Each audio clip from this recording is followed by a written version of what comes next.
है शंकराचार्य भगवान जी का नित्य दान का एक प्रकल्प चल रहा है। जैसे हमारे शास्त्र में नियम है कि दान नित्य करना चाहिए, स्नानम दानम, तो वैसे ही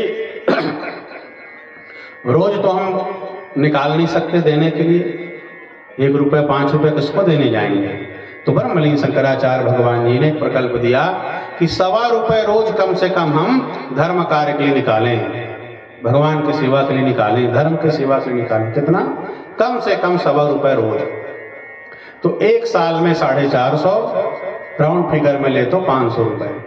तो 1 साल में शंकराचार्य जी के आश्रम में 500 रुपये का दान होता है। और ये दान हर साल होता है। 1 साल हो गया, फिर दूसरे साल का, दूसरा साल हो गया तो तीसरे साल का।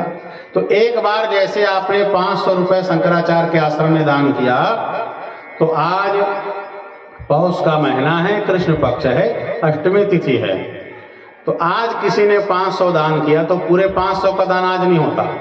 1.25 रुपया आज, 1.25 रुपया कल, 1.25 रुपया परसों, साल के 4 नवरात्रि, कृष्ण जन्माष्टमी, राधाष्टमी, रामनवमी, सीता नवमी, आपके 12 जन्म के नक्षत्र, 24 एकादशी, 24 द्वादशी, 12 अमावस्या, 12 पूर्णिमा, हर साल नित्य 1.25 रुपये आपका दान होगा। तो ये 1 वर्ष का नित्य दान आपका हो जाता है। ये दान की राशि शंकराचार्य आश्रम में जाती है, जहाँ साधु संतों की सेवा, मठ की सेवा, भंडारा, धर्म और पुण्य के कार्य में लगता है। तो एक ऐसा प्रकल्प है, रोज हम नहीं निकाल पाते, तो 1.25 रुपये का एक नित्य दान है। साल में 1 बार 500 रुपये का दान होता है। 1 साल का आपका नित्य दान हो गया। आपके दिन की शुरुआत दान से होती है और परम सत्पात्र शंकराचार्य के आश्रम में जाता है। लगभग 100 गांव के 1000-1200 लोग जुड़े हैं। आदरणीय नीता दीदी भी जुड़ी हुई हैं। आपने भी 1.25 रुपये रोज के हिसाब से भगवान शंकराचार्य के आश्रम में 500 रुपये का दान किया।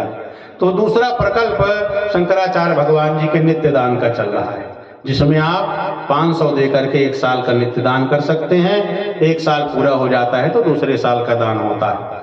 जिनको भी जुड़ना हो, आरती के बाद आज कल परसों जब लगे आप जुड़ सकते हैं। दूसरा प्रकल्प